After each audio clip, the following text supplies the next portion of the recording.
الله وبركاته. الحمد لله وكفى وسلام على عباده الذين اصطفى. أما بعد، أعوذ بالله من الشيطان الرجيم. بسم الله الرحمن الرحيم. ادع إلى سبيل ربك بالحكمة والموعظة الحسنة وجادلهم بالتي هي أحسن. صدق الله العظيم. اللهم صل على محمد وعلى آل محمد كما صليت على إبراهيم وعلى آل إبراهيم إنك حميد مجيد. اللهم بارك على محمد وعلى آل محمد كما باركت على إبراهيم وعلى آل إبراهيم إنك حميد مجيد. محترم بزرگوں اور دوستوں، بات شروع کرنے سے پہلے اللہ رب العزت سے دعا کریں کہ اللہ رب العزت میری زبان سے ایسی بات نکلوائے جو ہم تمام مسلمانوں کے لیے نجات کا ذریعہ بنے. ساتھ ہی ساتھ یہ نیت اور ارادہ کریں کہ انشاءاللہ جو بھی بات کہی جائے گی اس کو عمل کی نیت سے سنیں گے اور عمل کریں گے. میرے پیارے بزرگوں اور دوستوں، صفوں کو کھل کر کے بیٹھے، صفوں کو کھل کر کے بیٹھے، بعد میں آنے والوں کے لیے بعد میں جگہ چھوڑیں. یہ بہت بڑا گناہ ہے صفوں کو پھلان کر کے آنا. بہت سارے گناہ ہیں جس کو ہم گناہ نہیں سمجھتے. آج دین ہمارے زندگی میں اس طریقے سے آ گیا ہے کہ ہم اس کو گناہ ہی نہیں سمجھتے ہیں. ایسے بہت ساری چیزیں ہیں جو آج ہم یہ سمجھتے ہیں بس سرسری نگاہ سے اس کو عمل کر لیا، چھوڑ دیا، پکڑ لیا. اور بڑی بڑی چیزیں، شراب کو ہم حرام سمجھتے ہیں جبکہ اس کے برابر ہی بہت ساری چیزوں کے گناہ ہیں، اس کو گناہ نہیں سمجھتے. شراب کا نام لو بہت سارے لوگوں کو برا لگ جائے گا، خنزیر کا نام لو برا لگ جائے گا، لیکن اور بھی کبیرہ بہت سارے گناہ ہیں. نماز کا چھوڑ دینا اس کو سب سے بڑا گناہ ہے. آدمی دھڑلے سے نماز چھوڑ دیتا ہے، اس کو گناہ ہی نہیں سمجھ رہا ہے. یہ بھی ایک گناہ ہے، یہ سب سے بڑا گناہ ہے. بہرحال آج موضوع ہمارا یہ ہے کہ اللہ تبارک و تعالی نے ہمیں ایک ذمہ داری کے ساتھ دنیا میں بھیجا ہے. اس امت میں پیدا فرمانے کا مقصد ہی اللہ تبارک و تعالی کا الگ ہے. ہمارا یہ ہمارے ذمہ اللہ تبارک و تعالی نے ایک کام لگایا ہے، ذمہ داری لگائی ہے. وہ ذمہ داری یہ ہے کہ امر بالمعروف اور نہی عن المنکر کرنا. جس کام کے لیے انبیاء کرام کو اللہ تبارک و تعالی نے دنیا میں مبعوث فرمایا، حضور پاک صلی اللہ علیہ وسلم کے بعد نبیوں کا سلسلہ ختم ہو گیا، لیکن نبوت والا کام اس امت کے ذمے اللہ تبارک و تعالی نے لگا دیا ہے. یہ ہماری ذمہ داری ہے کہ بھلائی کا حکم کرنا اور برائی سے روکنا. لیکن یہاں بات اصل یہ ہے کہ بہت سے لوگ تو بھلائی کا حکم کرتے ہی نہیں، برائی سے روکتے ہی نہیں، اور جو کرتے ہیں وہ داروغہ بن کر کے کرتے ہیں. سپاہی نہیں کرنا ہے، اس کو ضروری کرنا ہے، میں سمجھا رہا ہوں سمجھتا نہیں. تو اسی کے لیے اللہ تبارک و تعالی نے قرآن کریم میں آیت نازل فرمائی، ادعو الی سبیل ربک بالحکمۃ والموعظۃ الحسنۃ وجادلہم باللتی ہی احسن. کہ لوگوں کو بلاؤ اللہ کی طرف حکمت کے ساتھ، کہ یہاں پر سچویشن کیا ہے، یہاں پر ماحول کیا ہے، کس طریقے سے بات کرنی ہے.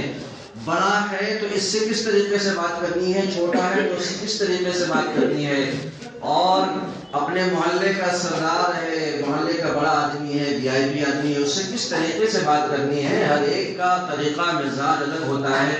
پہلے اس کو مزاج کو سمجھنا، پھر اس کے طریقے سے بات کرنا. اسی کو قاعدہ حکمت کے ساتھ اللہ تبارک و تعالیٰ کی طرف بلانا ہے، اور اچھی بات، بہتر بات کے ذریعے سے. نہیں کہ منہ چڑھا کر کے سیدھا کر کیسے چاہا بس کہہ دیا، کہاں پہ کھڑا ہے، کس طریقے سے کھڑا ہے. نہیں، اس کا بھی ایک طریقہ اللہ تبارک و تعالیٰ نے متعین فرمایا ہے. اور حدیث پاک میں آتا ہے المؤمن مرأة المؤمن، کہ ایمان والا جو ہے مسلمان کے لیے ایک مومن دوسرے مومن کے لیے آئینہ ہے. آئینہ. اب ایک چھوٹی سی حدیث ہے، 3 جملے اس میں ہیں کہ مسلمان دوسرے مسلمان کے لیے آئینہ ہے، یعنی شیشہ جس کو ہم بولتے ہیں، میرر انگلش میں جس کو بولتے ہیں، کہ اب اس میں 3 جملے ہیں کہ مسلمان دوسرے مسلمان کے لیے آئینہ ہے، لیکن یہ حدیث بہت ہی جامع ہے، اس میں بہت سارے نقطے ہیں، بہت ساری باتیں ہیں اس کے اندر، اسی کے متعلق انشاءاللہ میں روشنی ڈالوں گا۔ اس میں 2 چیز ہے، ایک تو وہ کہ جو کسی کو بات بتا رہا ہے اور دوسرا جس کو بات بتائی جا رہی ہے، دونوں کے لیے نصیحت ہے۔ حدیث میں جملہ کیا کہا کہ ایک مسلمان ایک مومن دوسرے مومن کے لیے آئینہ ہے۔ اب آئینے کا کام کیا ہے؟ آئینے کا کام یہ ہے کہ جب کوئی آدمی کسی آئینے کے سامنے کھڑا ہوتا ہے تو وہ آئینہ ہمارے چہرے پر یا ہماری باڈی پر کوئی نشان یا کوئی دھبا یا کوئی داغ یا کوئی کلر لگا ہوا ہوگا تو وہ ہم کو بتلا دیتا ہے کہ آپ کے چہرے پر یہ داغ لگا ہوا ہے۔ اب اس کا مطلب یہ نہیں کہ یہ آئینہ جو ہے ہمارے ساتھ بہت غلط کا معاملہ کیا، اب اس کو پکڑ کے پھوڑ دو آئینے کو، کہیں تو میرے چہرے پہ داغ بتا دیا، بلکہ اس کا احسان ماننا چاہیے کہ میرے چہرے پہ داغ لگا ہوا تھا، مجھے معلوم نہیں چلا، لیکن میں آئینے کے سامنے گیا، شیشے کے سامنے گیا، میرر کے سامنے گیا، تو اس نے میرے اندر کی غلطی کو، جو میرے اندر داغ تھا، دھبا تھا، اس نے میرے داغ دھبے کو ظاہر کر دیا۔ اس کا احسان ماننا چاہیے، اس کا ہمیشہ شکریہ ادا کرنا چاہیے۔ اب آئینہ دیکھنے کے بعد جو داغ ہمیں پتہ چلا، اس داغ کو ہٹانے کی فکر کرنا چاہیے، اس داغ کو ہٹانے کی فکر کرنی چاہیے، نہ یہ کہ اس میرر کو کھولنے کے چکر میں پڑ جاؤ، اس میرر کی برائی بتانے کے چکر میں پڑ جاؤ۔ یہاں پر تو اس مومن کے لیے جس کے بارے میں کوئی غلطی بتا رہا ہے تو اس کو یہ چاہیے کہ اس کا احسان مانے کہ میرے بھائی نے میری غلطی کو بتا دیا، میں تو اتنی بڑی غلطی میں جی رہا تھا۔ مثال کے طور پر کوئی نماز پڑھ رہا ہے، غلط نماز پڑھ رہا ہے، اب دوسرے ایمان والے بھائی نے اس کو بتایا کہ آپ نماز غلط طریقے سے پڑھ رہے ہیں، تو اب جس کو بتا رہا ہے اس کو اس بندے کا احسان ماننا چاہیے کہ میری اتنی بڑی دولت نماز، جس پر سارے مسئلے حل ہونے والے ہیں، جنت اور جہنم کا فیصلہ حل ہونے والا ہے، اللہ تبارک و تعالیٰ نے اسی نماز کی پابندی پر جنت کا وعدہ کیا ہے کہ میں اپنے ذمے لیتا ہوں جو نماز کی پابندی کر کے آئے گا میں اس کو جنت میں داخل کروں گا۔ اس نماز میں میری کمی تھی، میرے اس بندے نے نماز کو صحیح کرا دیا، میرے بھائی نے کیا کیا، میری نماز کو صحیح کرا دیا، اس کا احسان ماننا چاہیے، نہ یہ کہ اس کے اوپر الٹے برس پڑو، جب دیکھو بس لیکچر دیتے رہتا ہے، جب دیکھو تقریر کرتے رہتا ہے۔ اس میں علماء کرام بیچارے بہت برائیاں، بہت ہی کتنے لوگوں نے گالیاں بھی سنی ہیں، یہ علماء کرام کے پاس کوئی کام تو ہوتا نہیں، جب دیکھو بس برائی ہی بتاتے رہتے ہیں، کسی کو فتویٰ لگا دیا کافر کا، کسی کو مشرک کا، کسی کو بدعتی کا، کسی کو بریلوی کا، بس طرح طرح کی پتہ نہیں کیا کیا باتیں ہوتی رہتی ہیں، جبکہ ہونا یہ چاہیے کہ احسان ماننا چاہیے کہ یہ علماء کرام، یہ واعظین کرام جو خطیب ہیں، جو منبر پر کھڑے ہو کر کے جو کمیاں ہوتی ہیں، جو غلطیاں ہوتی ہیں، کوتاہیاں ہوتی ہیں، وہ ہم کو بتلا رہے ہیں، سکھلا رہے ہیں، ان کا احسان ماننے کے بجائے ہم اس پر برس پڑتے ہیں۔ تو پہلا نقطہ یہ ہے کہ اگر کوئی ہم کو غلطی بتا رہا ہے تو جس طریقے سے آئینے کے سامنے جانے کے بعد ہمارے چہرے پر دھبے کا پتہ چلتا ہے، داغ کا پتہ چلتا ہے، تو ہم اس کو صاف کرنے کی کوشش کرتے ہیں، یا کوئی دانہ ہو گیا ہے، فلسی ہو گئی ہے تو ہم ڈاکٹر کے پاس جاتے ہیں، اس کا علاج کرانے کی کوشش کرتے ہیں۔ اسی طریقے سے کوئی مومن بھائی ہماری غلطی کو بتا رہا ہے، ہماری اندر جو کمی ہے نماز کے اندر یا تلاوت کے اندر یا جو بھی دین کے کام کے اندر کوئی کمی ہے، وہ ہمارا صحیح کرا رہا ہے، وضو کے اندر ہے کوئی صحیح کرا رہا ہے، تو ہم پہلے یہ فکر کریں کہ اس کا احسان مانیں، دوسری فکر یہ کریں کہ ہم جو ہے اپنی اس غلطی کو صحیح کرنے کی فکر کریں، اپنی ہماری غلطی کس طریقے سے صحیح ہو جائے، یہ نہیں کہ بس اس کو الٹا تانا مارنا شروع کر دے۔ تو پہلا تو یہ ہے۔ دوسرا یہ کہا کہ ایک مومن دوسرے مومن کے لیے آئینہ ہے۔ اب آئینے کا کام کیا ہوتا ہے؟ آئینے کا کام یہ ہوتا ہے کہ کوئی تمہارے سامنے آئے تو اس کے اندر جو کمی ہے، جو داغ دھبا ہے، بس اس کو بتا دینا۔ مثال کے طور پر میرے چہرے پر تھوڑا سا کالا لگا ہوا ہے، میں آئینے کے سامنے جاؤں گا تو اب آئینہ مجھے یہ نہیں کہے گا کہ میرا پورا چہرہ کالا ہو گیا ہے۔ آئینے کا کام یہ نہیں ہے کہ وہ پورا کا پورا چہرہ میرا کالا بتا دے، بلکہ وہ اتنا ہی بتائے گا کہ آپ کے چہرے پر تھوڑا سا کالا لگا ہوا ہے، کالا کلر لگا ہوا ہے یا جو بھی ہے اس کو صاف کر لیجیے آپ، بس اتنا ہی آئینہ بتائے گا، اتنا ہی بتائے گا۔ تو ہم کو جو بتانے والا ہے اس کو آئینے سے تشبیہ دی گئی ہے، تو بتانے والے کا بھی اس بات کا خیال کرنا چاہیے کہ جس کو ہم بتا رہے ہیں تو وہ داروغہ بن کر کے، پولیس بن کر کے نہیں بتانا ہے۔ یہ نہیں کہ بس اس کے اندر ایک کمی ہو تو ہم اس کے ساری کمیوں کو بڑھا چڑھا کر کے بتائیں اور اس کو سارے لوگوں کے سامنے ذلیل کرتے پھریں۔ یہ نہیں ہے، آئینے کا کام یہ نہیں ہے۔ تو یہ مثال دی ہے کہ ایک مومن دوسری مومن کے لیے آئینہ ہے۔ دوسرا یہ ہے، کبھی کبھی ایسا ہوتا ہے نا کہ ہم جب آئینے کے سامنے جاتے ہیں تبھی ہم کو وہ پتا چلتا ہے ہمارے اندر کیا برائی ہے، ہمارے چہرے پہ کیا لگا ہوا ہے۔ جب تک آئینے کے سامنے نہیں جاتے تو پتہ نہیں چلتا۔ میں ایک واقعہ سناتا ہوں۔ حضرت مفتی شفیع صاحب رحمۃ اللہ علیہ، ان کے والد اپنے والد کا واقعہ بیان کرتے ہیں کہ میرے والد نے مجھے ایک بار، جب وہ لوگ یہاں پہ رہتے تھے پھر ہجرت کر کے چلے گئے ادھر، جب انڈیا پاکستان کا معاملہ ہوا پاکستان چلے گئے، تو جب اس وقت وہ یہیں پر تھے، انہوں نے کہا کہ فلاں حکیم صاحب کے پاس جاؤ، میری دوا ہے وہاں سے لے کر کے آؤ۔ وہ حکیم صاحب نابینا تھے، حکیم صاحب نابینا تھے۔ تو جب مفتی شفیع صاحب رحمۃ اللہ علیہ اپنے والد صاحب کی دوا لینے کے لیے گئے، جب اس سے بات کیا کہ والد صاحب نے آپ کے پاس بھیجا ہے، آپ کے پاس والد صاحب نے آپ کے پاس بھیجا ہے دوا کے لیے، تو انہوں نے کہا ٹھیک ہے، میں آپ کے والد صاحب کی دوا تو دوں گا، پہلے آپ کو میں دوا دے رہا ہوں، یہ دوا آپ لے جا کر کے کھائیے۔ کہا کہ کیا باتیں کہہ رہا ہوں، بس میں آپ دوا لے کر کے جا کر کے کھائیے۔ وہ دوا لے کر کے چلے گئے، والد صاحب سے پورا واقعہ بیان کیا کہ والد صاحب اس طریقے سے ایسا ہوا۔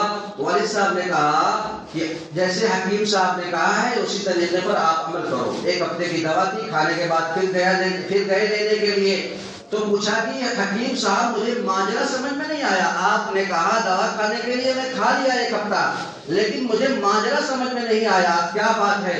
کہا کہ جب تم میرے پاس آئے تھے والد صاحب کے بارے میں بات کر رہے تھے تو تمہاری آواز سے پتا چلا کہ تمہارے پھیپھڑے کے اندر کوئی خرابی ہو گئی ہے۔ پہلے زمانے میں ایک سے ایک ماہر حکیم تھے، ابھی بھی ایک سے ایک ایسے حکیم ہیں، یہ ہاتھ پکڑتے ہی آپ کے اندر کتنی بیماریاں ہیں وہ سب کے سب بتا دیں گے، ساری مشینیں فیل ہو جاتی ہیں، ایسی سی بیماری آپ کو بتا دیں گے۔ آدمی حیران ہوگا کہ یار میں نے کسی سے تذکرہ ہی نہیں کیا اس بیماری کا، اور حکیم صاحب کو کیسے پتا چل گیا؟ تو یہ نفس دیکھنے کا الگ الگ انداز ہوتا ہے، سب کا یہ ہنر ہوتا ہے اللہ تبارک و تعالیٰ کی طرف سے۔ تو وہ حکیم صاحب نے کہا کہ آپ کی آواز سے مجھے اندازہ ہو گیا تھا کہ آپ کے پھیپھڑے کے اندر کوئی کمی ہے، الحمدللہ آپ نے ایک ہفتہ دوا کھائی ہے تو آپ کے پھیپھڑے کے اندر وہ بیماری ختم ہو گئی ہے۔ اب یہ بتائیے کہ وہ مفتی صاحب کو حکیم صاحب کے اوپر ناراض ہونا چاہیے؟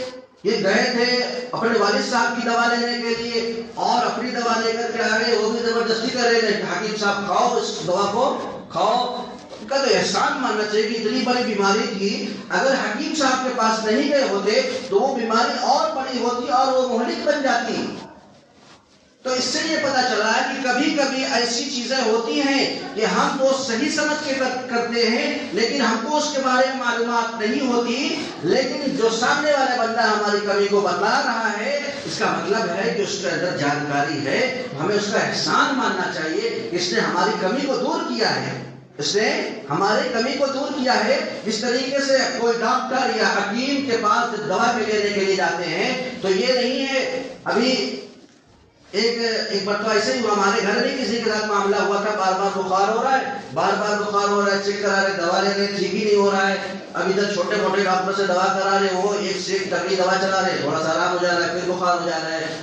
لیکن جب بڑے ڈاکٹر کے پاس گئے تو پتہ چلا کہ اس نے کہا ابھی کے ابھی آپریشن کراؤ، ابھی کے ابھی آپریشن کراؤ، یہ کڈنی پوری خراب ہونے کے قریب ہے. اگر آپ 10 دن بھی اور دوا کھائے ہوتے تو یہ کڈنی پوری خراب ہو گئی ہوتی. تو یہ معاملہ ہے میرے بھائی. اب بتائیے، اب اس کا مطلب یہ نہیں ہے کہ ہم ڈاکٹر عبداللہ صاحب کو گالی دیتے پھرے کہ ڈاکٹر عبداللہ صاحب نے ہم کو لکھنؤ بھیج دیا، اتنا پیسہ خرچہ کرا دیا، لاکھوں روپے خرچ کرا دیے. ان کا احسان ہے کہ انہوں نے اتنی بڑی بیماری کو ہمارے سامنے ظاہر کیا، بتایا کہ آپ بڑی بیماری میں مبتلا ہیں، آپ بڑی بیماری کے اندر مبتلا ہے. تو اس حدیث پاک میں یہی فرمایا گیا، المؤمن مرأۃ المؤمن، کی ایک مسلمان دوسرے مسلمان کے لیے آئینہ ہے. تو جس کو جو غلطی بتا رہا ہے اس کا احسان ماننا چاہیے، اور غلطی بتانے والے کو یہ فرمایا کہ آپ آئینے کا ہی کام کریے. آئینہ جتنی غلطی ہوتی ہے اتنی ہی بتاتا ہے، بڑھا چڑھا کر کے نہیں بتاتا.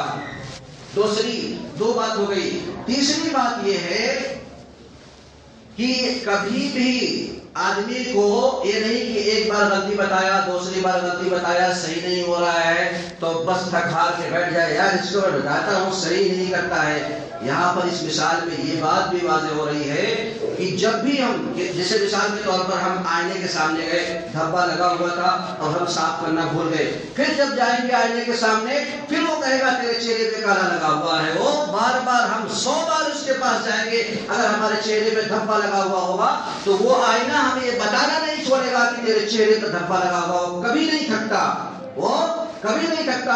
تو اس سے یہ بات اخذ ہوتی ہے کہ ایک مومن کو دوسرے مومن کے اندر اگر غلطی ہے، برائی ہے، تو اس برائی کو بتانے کے لیے تھکنا نہیں چاہیے.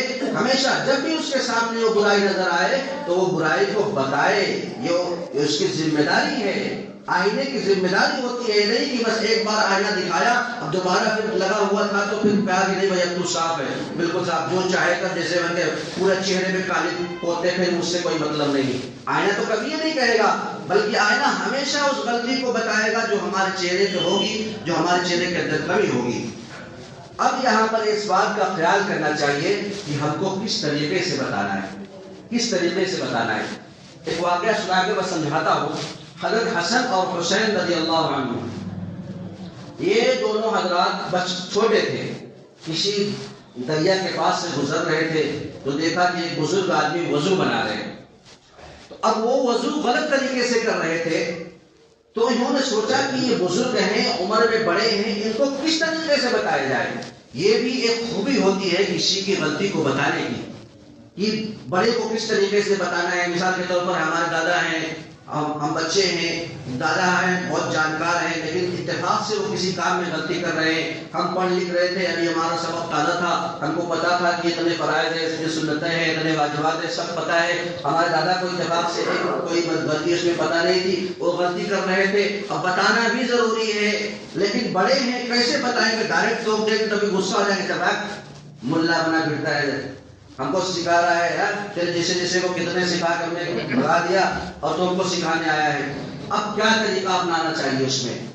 تو انہوں نے، ان لوگوں نے، حضرت حسن اور حسین رضی اللہ عنہما نے کیا طریقہ اپنایا؟ کہا چچا جان، ہم دیکھیے وضو کرتے ہیں ہم بھی، لیکن ہم اچھے طریقے سے وضو نہیں کرتے ہیں، ہم کو پتہ نہیں ہے کہ سنت کیا ہے، کہاں تک دھونا چاہیے، کہاں تک نہیں دھونا چاہیے.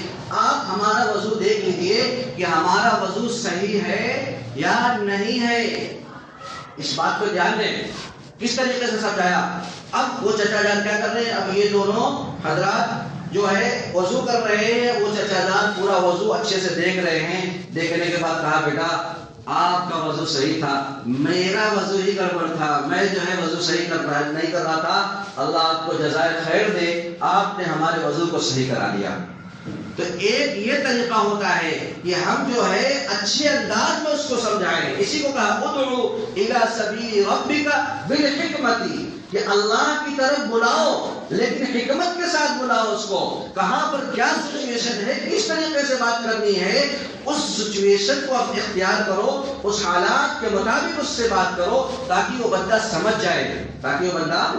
جائے, اور چوتھی بات یہ ہے کہ آئینے کا یہ کام نہیں ہوتا ہے کہ مثال کے طور پر میرے اندر میرے چہرے پر دھبا لگا ہوا ہو تو میں آئینے کے سامنے جاؤں تو وہ دھبا مجھے ہی بتائے گا, پورے محلے کو, پورے گاؤں کو, دوست احباب کو, آس پڑوس والوں کو, رشتہ دار والوں کو, سب کو نہیں بتاتا پھرے گا اے عبداللہ کے چہرے پہ داغ لگا ہوا ہے, عبداللہ کے چہرے پہ وہ آئینہ پورا گھوم کے پھرتے اعلان کرتے نہیں پھرے گا جیسے آج ہم کرتے ہیں. اگر مثال کے طور پر کسی کو سمجھاتے ہیں تو اگر ہم نے سمجھا دیا, اب وہ سمجھانے کے بجائے اب وہ پورے محلے میں فلانے تو وہ ایسے کرتا ہے, وہ ایسے کرتا ہے, اس طریقے سے کرتا ہے, وہ ایسے کرتا ہے. تو یہ اسی لیے منع کیا, اسی لیے حدیث میں بتایا گیا ہے کہ مومن جو ہے مومن کے لیے آئینہ ہے. آئینہ کا کام یہ ہے کہ اسی کو وہ غلطی بتائی جائے اور اچھے انداز میں بتائی جائے, پورے محلے والے کو نہ بتائی جائے. اس سے یہ پتہ چلتا ہے کہ جب کوئی غلطی بتائے تو اس غلطی کو ایکسپٹ کرے, اس غلطی کو صحیح کرنے کی کوشش کرے. غلطی بتانے والا اس بات کا دھیان دے کہ اس کو بتانے کی وجہ سے تکلیف نہ ہو, اچھا انداز اپنائے اور وہ غلطی اسی کو بتائے, دوسرے کو نہ بتاتا پھرے. اللہ سے دعا کرے کہ اللہ تبارک و تعالی ہمیں کہنے سننے ذرا عمل کرنے کی توفیق عطا فرمائے. وآخر دعوانا الحمدللہ رب العالمین.